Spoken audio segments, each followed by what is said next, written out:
Sebuah naskah kuno telah ditemukan di atas jenazahnya dalam sebuah kuburan di Pulau Siprus pada tahun keempat Maharaja Zeno atau 478 sesudah Masehi. Naskah tersebut berisikan satu salinan Injil, yang berada di atas dada jenazahnya.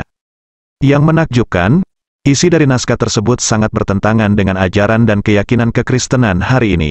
Naskah kuno itu adalah kitab Injil dari salah satu murid Yesus yang asli, yaitu Barnabas. Bagaimana penjelasan selengkapnya? Simak video ini sampai tuntas.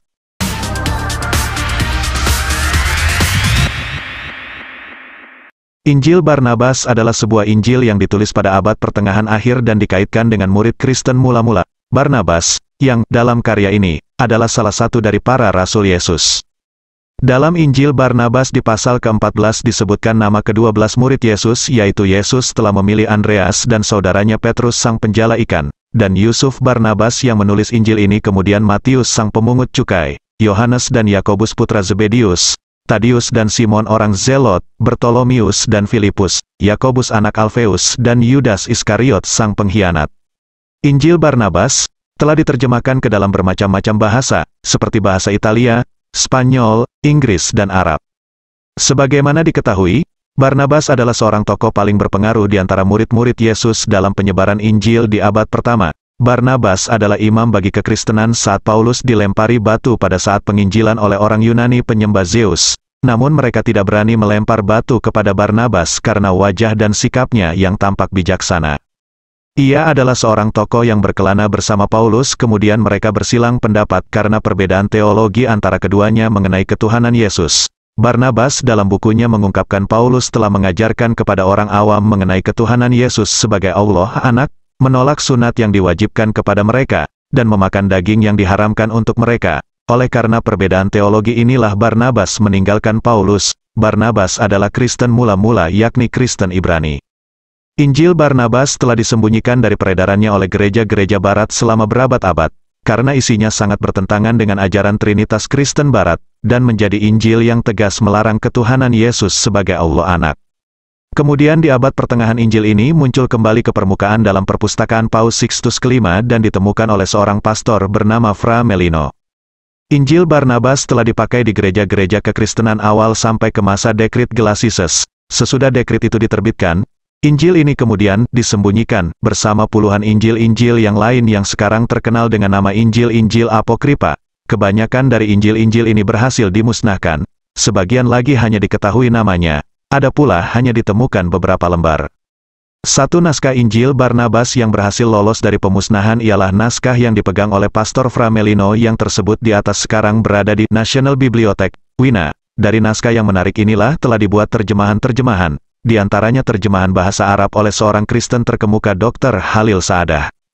Ia sangat berhati-hati dalam menerjemahkan Injil kuno ini, malah terkadang-kadang ia terjemahkan secara harafiah. Injil Barnabas adalah Injil tulisan asli Barnabas murid Yesus, dan bukanlah surat Barnabas yang dikenal kekristenan hari ini. Karena Injil Barnabas adalah sebuah kitab Injil yang lengkap, maka isinya adalah naskah narasi biografi Yesus dari kelahiran sampai penyaliban yang isinya lebih lengkap daripada Injil kanonik yang 4.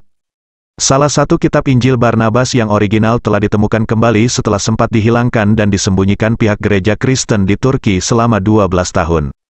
Di dalam bangunan gereja Kristen tidak sengaja buku ini ditemukan oleh polisi Turki saat sedang melakukan razia penyelundupan barang-barang.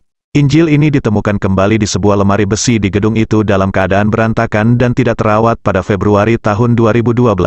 Dengan bentuk kitab kuno tulisan tangan asli bertinta warna emas dari era 1500 tahun yang lalu. Polisi menyerahkan temuan itu kepada pihak museum. Pihak peneliti telah menghitung dengan karbon dan ditemukan Injil Barnabas telah berusia 1500 tahun dan isinya mengajarkan doktrin kekristenan yang berbeda dengan doktrin kekristenan karya keselamatan dan putra Allah yang diajarkan dalam Bible kanonik. Dalam Injil Barnabas diajarkan Yesus tidak sedang mengorbankan dirinya sendiri.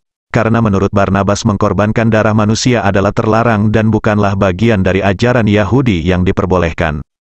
Ajaran Yahudi hanya boleh mengkorbankan hewan ternak yang kosher dan bukanlah darah manusia.